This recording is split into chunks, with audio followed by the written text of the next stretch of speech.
Direct గా point లోకి వచ్చేసిన మార్క్ రట్ అని ఆయన నేటో సెక్రటరీ ఆయన. ఇప్పుడు ఈయన ఎవరు అని సందేహం మీకు ఇక్కడ వస్తే ఒక విషయం చెప్తున్నా, జాగ్రత్తగా వినండి. రీసెంట్ గా నేటో సమ్మిట్ జరిగినప్పుడు డొనాల్డ్ ట్రంప్ గారు అక్కడికి వెళ్ళారు. ఆయన పక్కన కూర్చోబెట్టుకుని డాడీ వస్తే అందరూ ఆగిపోవాలి అని డొనాల్డ్ ట్రంప్ గారిని డాడీ అని సంబోధించిన అదే వ్యక్తి.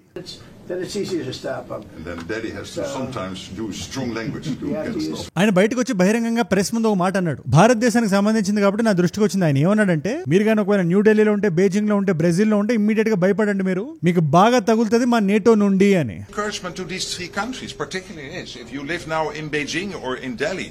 Or you are the president of Brazil, you might want to take a look into this because this might hit you very hard. So please. ఇప్పుడు ఈయనకే వచ్చింది ఇండియా ఎందుకు బెదిరిస్తున్నాడంటే, మొన్న వీడియోలో నేను చాలా క్లియర్ గా ఎక్స్ప్లెయిన్ చేసే ఒక విషయాన్ని. రష్యాతో ఇండియా సత్సంబంధాలు మెయింటైన్ చేయడం వెస్ట్ కి నచ్చట్లేదు, మరీ ముఖ్యంగా డొనాల్డ్ ట్రంప్ ఈగో అసలు నచ్చట్లేదు.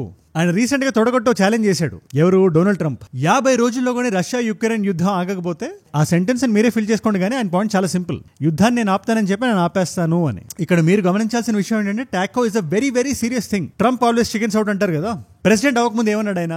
నేను కానీ ప్రెసిడెంట్ అయ్యా కుర్చీ ఎక్కి కూర్చుంటే 24 గంటల్లో ఆ యుద్ధాన్ని ఆపేస్తా అన్నాడు. We're president, and I say this, I will end that war in one day. It'll take 24 hours. Honestly, ఆపలేకపోయాడు. తర్వాత కొన్ని వందల ఇన్స్టెన్సెస్ లో ఆపడానికి ప్రయత్నించారు ఆయన. ఒకసారి పుటిన్ తో మాట్లాడానంటారు, ఇంకోసారి జెలెన్స్కీని అవమానిస్తారు. రష్యా అమెరికా ఫ్రెండ్స్ అంటారు. మొన్నటికి మొన్న జెలెన్స్కీ దగ్గరికి వెళ్ళి మాస్కో మీద బాంబులు వేయమంటారు. ఇది నేను చెప్పట్లే, ఆయన చెప్పిన మాట ఇది. లాస్ట్ మినిట్ దాకా లేదు మీరు వేసేయండి, మీకు మేము తోడుగా ఉంటాం, మీ వెనకాతల మేము నిలబడి ఉంటాం అని చెప్పి యుక్రెయిన్ ఉసిగొలిపి లాస్ట్ మినిట్ లో కట్ చేశాడు. టాకో అనే పదానికి నిర్వచనంగా నిలబడ్డాడు. బట్ ఇక్కడ మనం సీరియస్ గా తీసుకోవాల్సిన విషయం ఏంటంటే, ఒక 50 days డెడ్ లైన్ ఇచ్చాడు ఆయన. నేను ఆపేశాను, 50 రోజుల్లో ఈ యుద్ధం ఆగిపోవాలి అని చెప్పగానే రష్యా నుంచి స్టేట్మెంట్ వచ్చింది. ఇది అన్యాక్సెప్టబుల్, ఇది మీ ఇష్టం వచ్చినట్టు ఎలా మాడతారు మీరు, యుద్ధాన్ని ఎలా ఆపాలో లేదో మీరా మాకు చెప్పేది అనే మీనింగ్ వచ్చినట్టు వాళ్ళు మాట్లాడారు.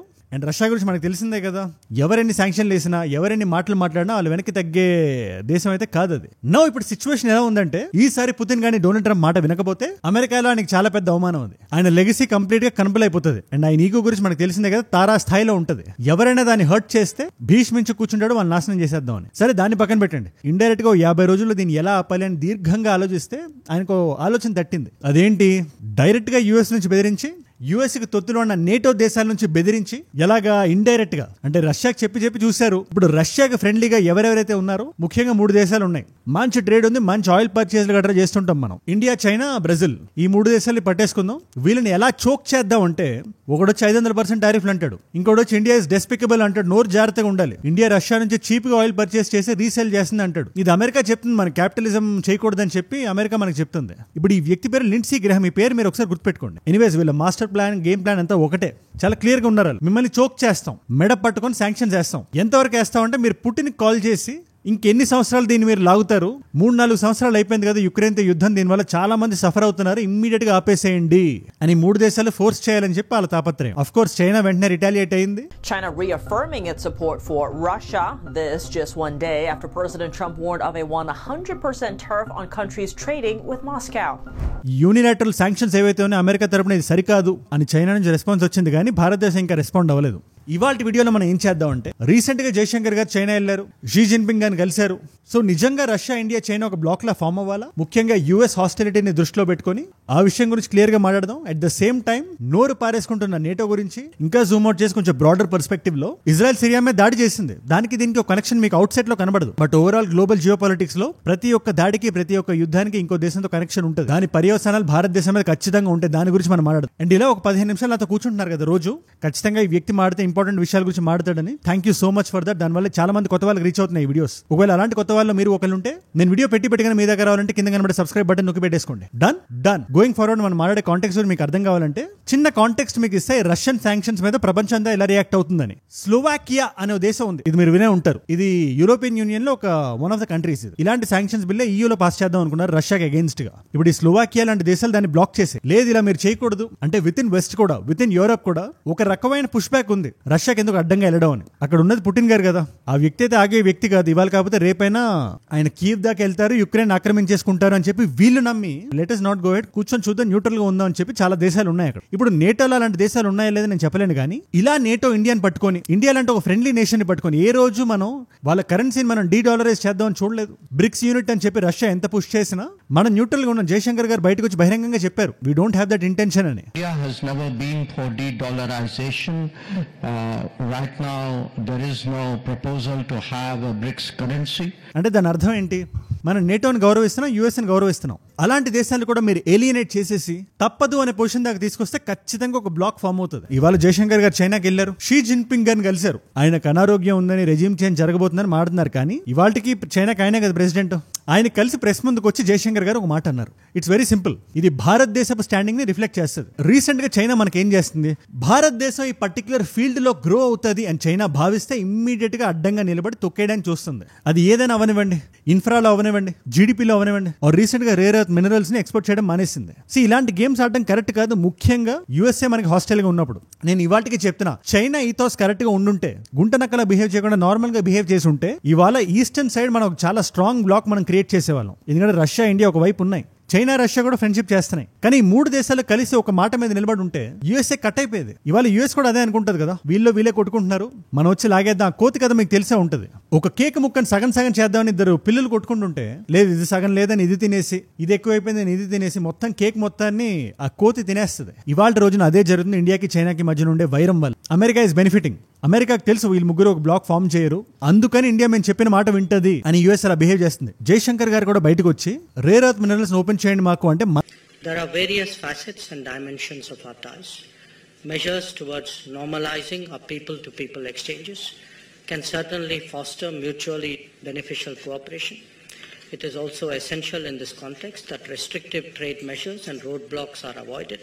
అంటే మన భారతదేశంలో కూర్చొని నిలబడిన కొంతమంది ఏమంటున్నారు తెలుసా అని జయశంకర్ గారు చెప్పగానే అక్కడ ఉండే కొన్ని బాట్లు, చైనా ఎంత తెలివైందంటే బయట న్యూస్ వాళ్ళ ప్రజల దాకా వెళ్ళనివ్వదు, కట్టేసేస్తుంది. యూట్యూబ్, ఫేస్బుక్ లాంటి యాప్స్ కూడా అక్కడ వాడలేం మనం. కానీ వాళ్ళ లోపల న్యూస్ బయట జనాల వరకు వాళ్ళు తీసుకురావాలంటే సునాయాసంగా తీసుకొచ్చేస్తారు. మన దేశంలో చాలా మంది మన నేల మీద పుడతారు, మన పాస్పోర్ట్లు ఉంటాయి, అలాంటి ట్వీట్లకు సపోర్ట్లు చేస్తారు. ఫర్ ఎగ్జాంపుల్ ఈ ట్వీట్ చూడండి ఒకసారి. ఐ డోంట్ నో ఇది చైనా వాడో ఇండియా వాడో నాకు తెలియదు, కానీ China rare earth minerals open చేయాలంటే మనం టిక్ టాక్ గట్రా ఓపెన్ చేయాలంట. అదే వాళ్ళు ఏవైతే మనం బ్లాక్ చేసామో వాళ్ళ చైనీస్ సోషల్ మీడియా ప్లాట్ఫామ్స్, అది ఇమీడియట్ గా మనం ఓపెన్ చేస్తే వాళ్ళు కూడా ఓపెన్ చేస్తారు అన్న మీనింగ్ వచ్చినట్టు వాళ్ళు రాశారు. కానీ ఇంత బ్లాక్ చేసిన తర్వాత కూడా చైనీస్ ప్రాపగాండా మన దాకా వస్తుంది. పలానా జట్లు పడ్డాయి, పలానా ఇండియన్ ఫైటర్ పైలట్ ని, అది కూడా అమ్మాయిని, పాకిస్తాన్ లో దొరికిపోయింది అమ్మాయి అని చెప్పి చైనా వాళ్ళు రాస్తున్నారంటే జస్ట్ ఇమాజిన్, ఒకవేళ మన దగ్గర టిక్ టాక్ గానీ ఉంటే లేదా అలాంటి ప్లాట్ఫామ్ గానీ ఉంటే ఎంత మిస్ఇన్ఫర్మేషన్ స్ప్రెడ్ అయ్యేది. ఆపరేషన్ సింధూర్ టైంలో గానీ, పెహల్గాం దాడుల సమయంలో గానీ మీరు ఒకసారి ఆలోచించండి. అందుకని కొంచెం రెస్పాన్సిబుల్ గా మాట్లాడాలి. ఎనీవేస్ చైనానే తప్పు చేస్తుందంటే అది కూడా కరెక్ట్ కాదు. ఇప్పుడు యూఎస్ మీరు చూడండి,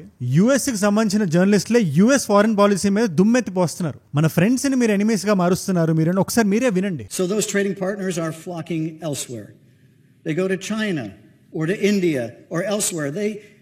The fact is we have so alienated even our closest friends and allies that some countries like Canada have gone beyond reciprocal tariffs to a downright boycott of American goods.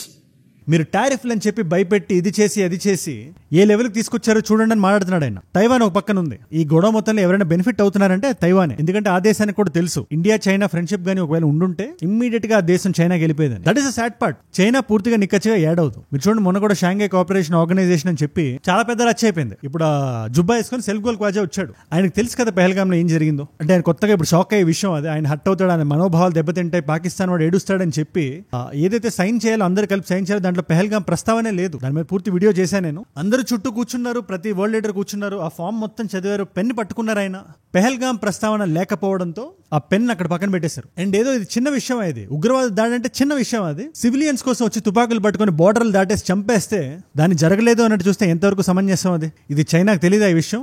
Bricks summit లో మాట్లాడాం, recent గా G7 అయింది, దాంట్లో పెహల్గాం దాడి గురించి మాట్లాడడం ప్రతి దేశం మాట్లాడుతుంది. ఎందుకంటే ఉగ్రవాదం అంటే చిన్న విషయం కాదు. అయినప్పటికీ మనం తగ్గి చైనాను కలవడానికి వెళ్ళాం. ఇవాళ జయశంకర్ గారు వెళ్ళారు. ఆయన వెళ్ళకుండా ఉండాల్సింది అని చాలా మంది అంటున్నారు. బట్ స్టిల్ వెళ్ళారు, మాట్లాడాం, వచ్చాం. చూడాలి రిలేషన్షిప్ ఏదైనా బెటర్ అవుతుందా లేదా అని మీరే నాకు చెప్పండి కింద కామెంట్స్ లో రాసి. ఇంకా శాంక్షన్ విషయం అంటారా? మనం ఎంత మాట్లాడినా ఎంత కాదనుకున్నా ఒక విషయం మాత్రం నిజం కదా, మన వాళ్ళు ఎంతో మంది యూఎస్ లో ఉన్నారు. ట్రేడ్ పరంగా మనం యూఎస్ మీద చాలా డిపెండ్ అవుతున్నాం. అఫ్ కోర్స్ వాళ్ళు కూడా డిపెండ్ అవుతున్నారు మన మీద. కానీ ట్రంప్ లాంటి ఒక వ్యక్తి ఈగోకపోవడం వల్ల మన దేశం నష్టపోతుంది. అది నాకు నచ్చట్లేదు. రీసెంట్ గా వన్ బిగ్ బ్యూటిఫుల్ బిల్ అని కూడా పాస్ అయింది అది యూఎస్ లో. దాంట్లో ఒక పాయింట్ లో ఎవరైతే వేరే దేశాల నుంచి వచ్చి యూఎస్ లో బ్రతుకుతున్నారో ఆ దేశంలో సంపాదించిన డబ్బుని క్యాష్ రూపంలో ఎవరైతే డీల్ చేస్తున్నారో వాళ్ళ దేశానికి మళ్ళీ వెనక్కి పంపించాల్సి వస్తే 1% ట్యాక్స్ కొత్తగా వేశారు. దట్స్ ఓకే, అది వాళ్ళ దేశం తీసుకున్న ఒక పాలసీ. అది మనకి నష్టం ఉంటుంది, బట్ నేను ఒప్పుకుంటా, దట్స్ ఓకే. బట్ ఇక్కడ ఏంటిది మీరు ఒకసారి ఆలోచించండి. రష్యాతో అమెరికాకి ప్రాబ్లం ఉంది, ఏదో 2 దేశాలు అక్కడ కొట్టుకుంటున్నాయి, దానికి ఇండియాకి ఎటువంటి సంబంధం లేదు. మనం ఏదో మన ఆయిల్ మనం కొనుక్కుంటున్నాం. ఇది మళ్ళీ చెప్తుంటా నేను, మనకి ఎక్కడ చవకగా ఉంటే అక్కడ తీసుకోవాలి కదా.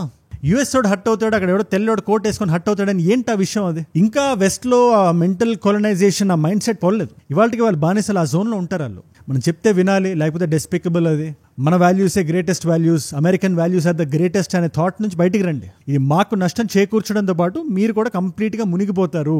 ఎప్పుడు మీ F-35 అయినా, మీ ఆయిల్ అయినా ప్రపంచం అంతా మిమ్మల్ని చూసి వినాలి. ఇది ఒక సమస్య, దీని సొల్యూషన్ మన దగ్గర లేదు, నా దగ్గర అయితే లేదు ఖచ్చితంగా.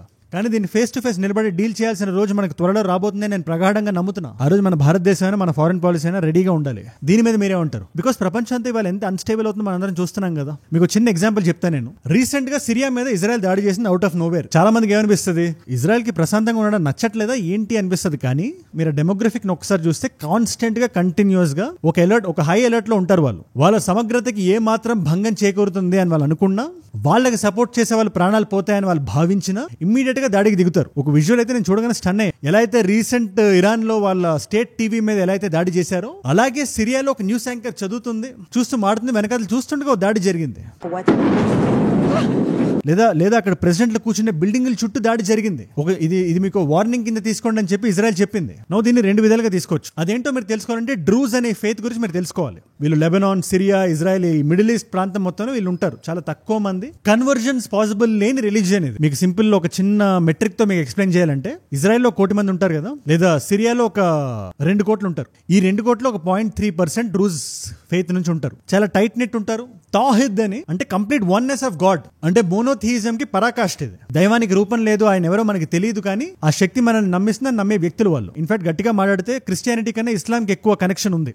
ఇస్లాం ఆఫ్ షూట్ అని మనం దీన్ని పిలవచ్చు. ఇక్కడ ఈ డ్రూజ్ అనే మతం గురించి నేను ఎందుకు చెప్తున్నానంటే, ఈ కమ్యూనిటీని ఇజ్రాయెల్ చాలా జాగ్రత్తగా చూసుకుంటది. ఇన్ఫాక్ట్ ఈ మతం నుంచి ఇజ్రాయెలీ మిలిటరీలో సర్వ్ చేసే వాళ్ళు చాలా మంది ఉంటారు. అదే మతం వాళ్ళు సిరియాలో కూడా ఉన్నారు కాబట్టి చాలా మంది ఉన్నారు. లెక్కలో చూస్తే 0% లో ఉంటదేమో గానీ నంబర్స్ లో చూస్తే కొన్ని వేల లక్షల మందే ఉంటారు. ఇన్ఫాక్ట్ ఈ బసర్ అల్ అసద్ అని ప్రీవియస్ ప్రెసిడెంట్, ఆయన ఓవర్తో చేసి ఆయన పారిపోయేలా చేసి ఇప్పుడు కొత్త వ్యక్తి వచ్చి కూర్చున్నాడు అక్కడ, అహ్మద్ అల్ షారా. ఈ వ్యక్తి ఒక డెసిగ్నేటెడ్ ఉగ్రవాది, అమెరికాకి సంబంధించి, సిఐఏకి సంబంధించి. ఈ వ్యక్తిని వెళ్ళి ఒక షేక్ హ్యాండ్ ఇచ్చాడు కూడా మొన్న డొనాల్డ్ ట్రంప్.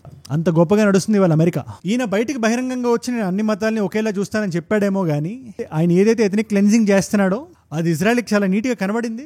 ఇన్ఫాక్ట్ ఇది గోలన్ హైట్స్ అని చెప్పి ఒక మధ్యలో ఒక ఏరియా ఉంటుంది సిరియాకి ఇజ్రాయెల్కి మధ్యలో. ఇజ్రాయెల్ ఆక్యుపేషన్ లో ఉంది వాళ్ళ.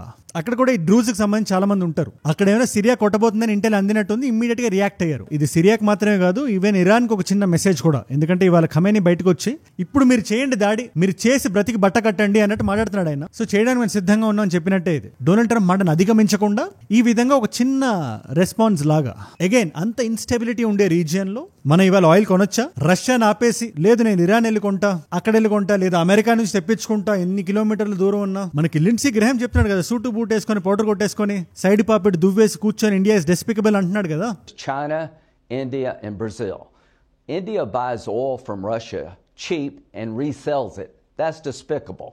మరి మనం వినాలి. ఆ వ్యక్తి చెప్తే ఆ మాట శాసనం అది. ఎనీవేస్, అందుకే ఇక్కడ మనం we are in a fix now. America మాట విని రష్యాని కట్ చేయాలా, రష్యాకి ఫోన్ చేసి పుటిన్తో మాట్లాడాలా, లేదా సైలెంట్ గా ఉండి ఆగి ఆలోచించి చూడాలా? మీ దృష్టిలో మీరేం బెటర్ అనుకుంటున్నారో నాకు కింద కామెంట్స్ లో ఖచ్చితంగా రాయండి. అగైన్ ఇజ్రాయెల్ చేస్తున్న దాడులు కరెక్టా కాదా అనేది ఈ వీడియో పర్వ్యూ కాదు, నేను దాని మీద కామెంట్ చేయదలుచుకోవట్లేదు. బట్ ఒక ఇన్స్టెబిలిటీ అక్కడ ఉంది, దానికి ఎవరు కారణం అనేది డిబేటబుల్. ఇన్ఫాక్ట్ ఈ డ్రూస్ కమ్యూనిటీ వాళ్ళు సిరియా సాయిల్ మీద నిలబడి ఇజ్రాయెల్ ఫ్లాగ్ ఎగరేస్తున్నారు. మీరే చూడండి ఒకసారి.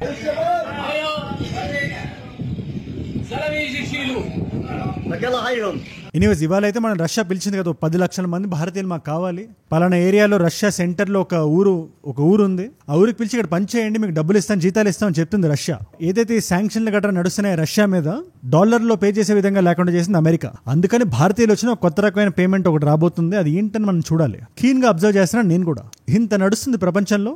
అండ్ ఫ్రాంక్లీ స్పీకింగ్, ఈ యుద్ధాలకి, ట్రేడ్ యుద్ధాలకి, టారిఫ్లకి, గోలకి, శాంక్షన్లకి మధ్యలో ఇండియా నిలబడి ఉంది. అండ్ మన నేషనల్ ఇంట్రెస్ట్ మనకు ముందు రావాలి. ఏ కీ డెసిషన్ మనం తీసుకోవడానికైనా నేను అదే బలంగా నమ్ముతా. ఇవాళ మల్టిపుల్ చాయిస్ క్వశ్చన్ మీ అందరికి. డ్రూస్ మతానికి సంబంధించి ఏ వ్యక్తిని ఒక డివైన్ మేనిఫెస్టేషన్ గా వాళ్ళు నమ్ముతారు? Which historical figure? Option A is prophet Mohammed, option B is Al Hakim, option C is Ali, option D is Jesus. తెలిస్తే కింద రాయండి. తెలుసుకోవాలనుకుంటే ఇన్స్టాగ్రామ్ కి వచ్చేసేయండి. అజయ్ ఫ్రమ్ ఏజుడ్ అని ఉంటుంది. అజయ్ ఫ్రమ్ అని రాగానే పక్కన వచ్చేస్తుంది.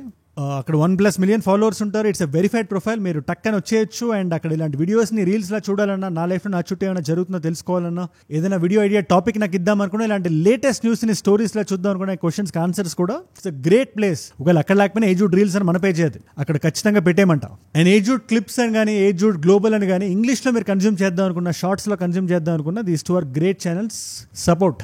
మీ ఫ్రెండ్స్కి అది షేర్ చేయడానికి. హ్యూజ్ ప్లాన్స్ ఉన్నాయి ఏజ్యూడ్ గ్లోబల్కి సంబంధించి. అండ్ మీరు ఇక్కడ దాకా నా వీడియోలో వచ్చారంటే నా వీడియోస్ మిమ్మల్ని ఆకట్టుకుంటున్నాయి, ఒక వాల్యూ పొందుతున్నారు. Thank you so much for that. మీరు ఇస్తున్నారు కదా ఈ వాచ్ టైం, రిటెన్షన్.